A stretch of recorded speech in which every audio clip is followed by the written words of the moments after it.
বয়স যখন বাড়ে, নীরবতাটা বড্ড কাছে টানে। হাজারো লোক দেখানোর সম্পর্কগুলোর মাঝে মনে হয় এমন একজন মানুষ থাকুক, যার কাঁধে মাথা রেখে চুপটি করে বসে থাকা যায়।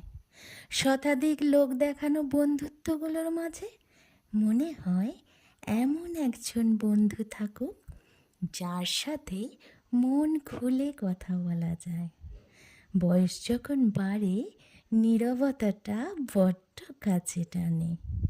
এরই নাম বোধহয় পরিণত উন্নত মনন, যেখানে নেই কোনো কানাকানি, নেই কোনো ফিসফিসানি, নেই কোনো লোক দেখানো হ্যাপিনেস, নেই কোনো সাংসারিক পলিটিক্স। আছে শুধু একটা উন্নত, পরিণত, শান্ত মন। বয়স যখন